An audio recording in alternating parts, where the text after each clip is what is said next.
outras palavras. Olá, bom dia! Hoje é domingo, 13 de novembro de 2022.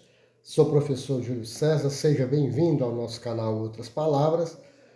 Se você gostar do que a gente vai dizer aqui, por favor, compartilhe, comente civilizadamente, educadamente, compartilhe o nosso vídeo e Dá like! dê seu like para nos ajudar. Se você achar interessante, se inscreva no canal, acione o sininho das notificações. Enfim, você é livre para sair, entrar na hora que quiser, ninguém é obrigado a ficar nem ouvir, entendeu? Mas se você gostar, por favor, compartilhe, comente e dê seu like para nos ajudar. Perfeito? Muito bem. Este vídeo que nós vamos fazer hoje foi baseado em algumas leituras, principalmente o livro De Darwin a Hitler, de Richard Weikart, Estática Social, de Herbert Spencer, Reorganizar a Sociedade, de Auguste Comte, e principalmente Zoológicos Humanos, Gente em Exibição na Era do Imperialismo, de Sandra Sofia Kotsokos.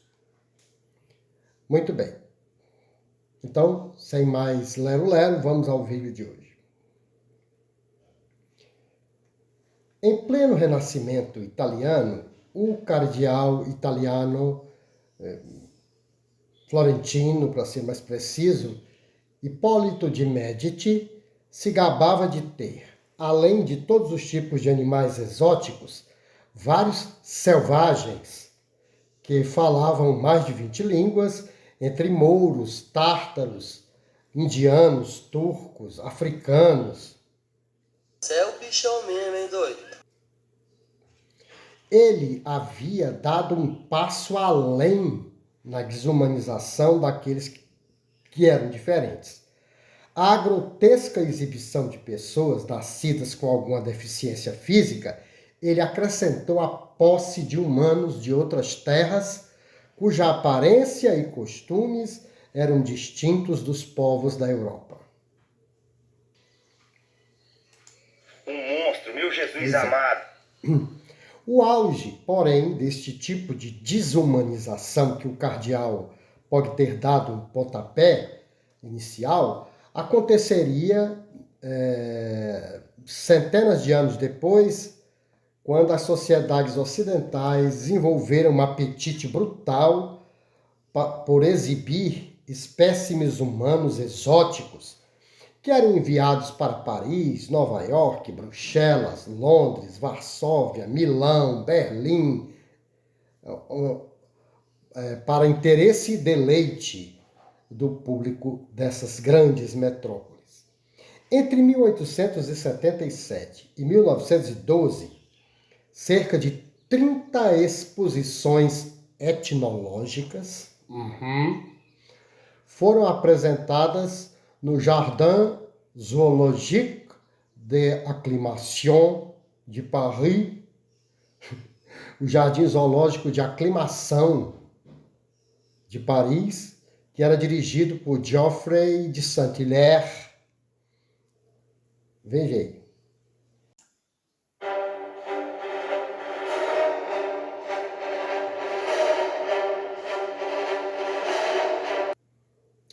Também em Paris, a Exposição Universal de 1878 apresentou aldeias negras povoadas por pessoas das colônias, principalmente do Senegal e Tahiti. Veja a foto aí.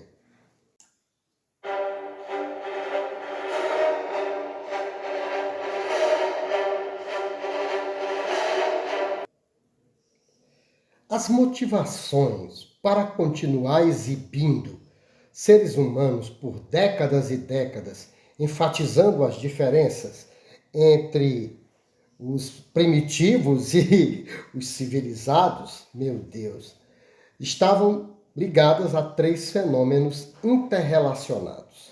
Quais seriam? a construção de um imaginário em relação ao outro, a teorização de uma hierarquia de raças e a construção dos impérios neocoloniais. É verdade.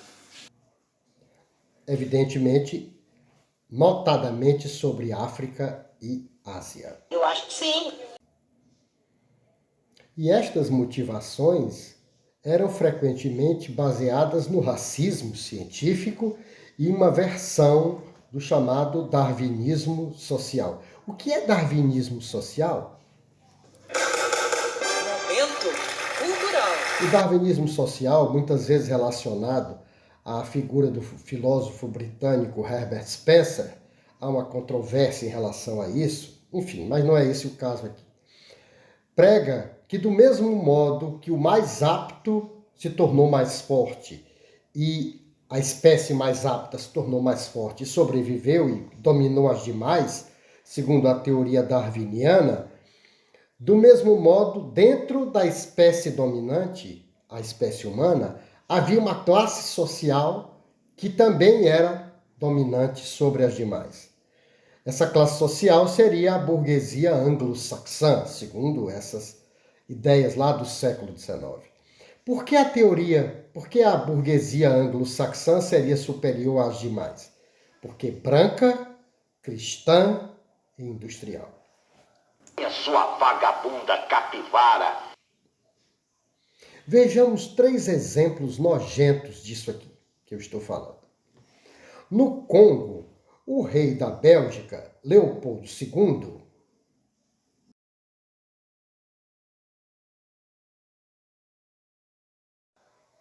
promoveu massacres, estupros, mutilações nos habitantes locais, nas tribos locais do Congo. Um monstro, meu Jesus amado. Veja aí.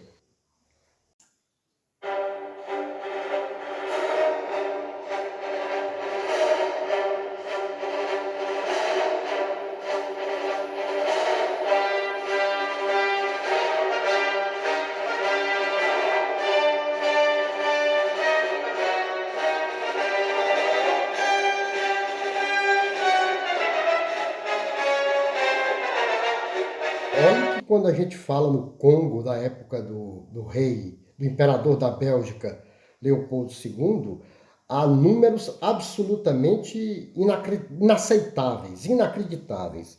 Os massacres podem ter ido de 1 milhão até 15 milhões. Quer dizer, é um espaço de dúvida gigantesco, porque não se tinha uma estatística confiável. Então, alguns falam 1 milhão de mortos, outros falam 15 milhões, quer dizer. Há quem diga assim, Leopoldo II era um assassino do nível de Adolf Hitler. Pode ser. Eu tenho o maior desprezo por tal figura histórica. Né?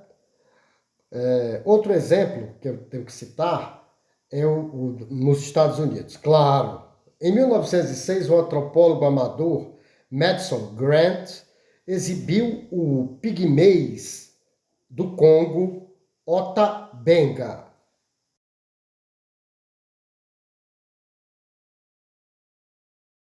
Ota Benga, que foi, meu Deus, apelidado de o elo perdido, era exibido em jaulas junto com macacos para mostrar o quanto ele era mais parecido com o macaco do que com o europeu. As pessoas xingavam o pobre homem, até maltratavam fisicamente. Isso no zoológico do Bronx, em Nova York. Tá? Em 1918, o Grant, o tal Madison Grant, publicou um livro no qual expunha a teoria da superioridade da raça branca e defendia até um forte programa de eugenia.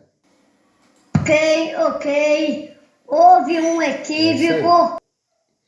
Nesse mesmo ano em que foi publicado o tal livro, em 1916, Ota Benga deu um tiro no próprio coração.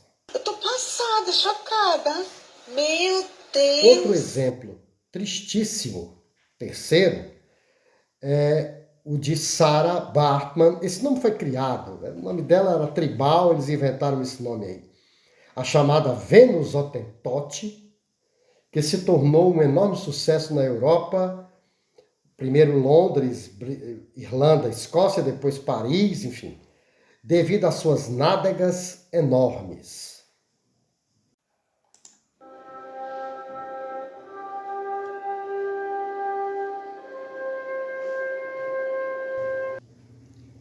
Coitada dela. Quando o interesse inicial por aquela figura exótica acabou, dizem que ela foi obrigada a se prostituir, bebia muito, fumava sem parar, depressiva, evidentemente, porque obrigada a se prostituir, como se fosse vendida, né? Como um pedaço de carne no açougue, coitada. Morreu aos 26 anos. Mas você pensa que com a morte dela o espetáculo grotesco acabou? Ledo engano. Seus cérebros, seus ossos e até seus órgãos genitais foram exibidos em Paris até 1974.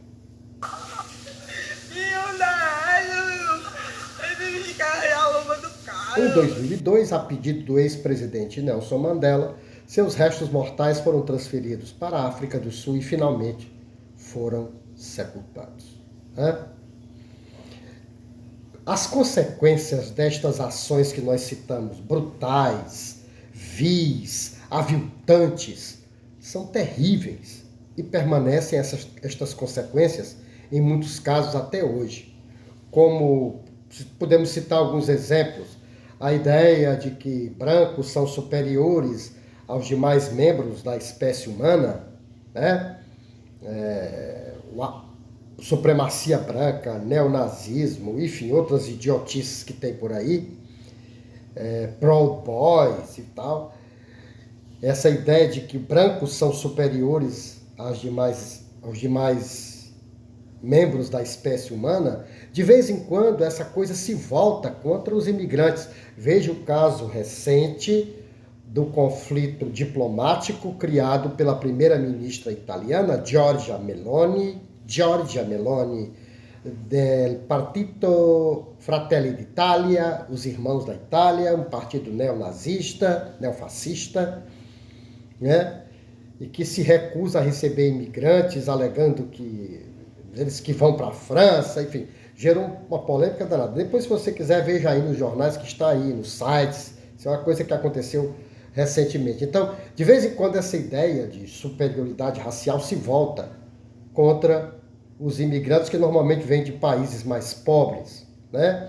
E também a execrável ideia da eugenia. Veja bem, se não tem que mandar matar uma desgraça dessa. Quando as pessoas vão entender o que eu vou dizer agora, eu não sei. Mas eu entendi isso faz tempo. Mais importante do que as diferenças que existem entre nós, essas diferenças podem ser culturais, religiosas, raciais, sexuais, enfim. Mais importante do que essas diferenças que aparentemente nos separam, são as semelhanças. São as semelhanças que nos unem ou podem nos unir, né? Independentemente de sermos brancos, pretos, amarelos, católicos, judeus, evangélicos, ortodoxos, muçulmanos, heterossexuais, bissexuais, fluidos, bissexuais, enfim, cristãos ou não cristãos, do candomblé, europeus, americanos, africanos, não interessa. Apesar de todas essas nuances, nós somos humanos. E como tais, somos irmãos. Ou pelo menos deveríamos nos entender como irmãos. Infelizmente, isso não ocorre. É lamentável. É isso aí.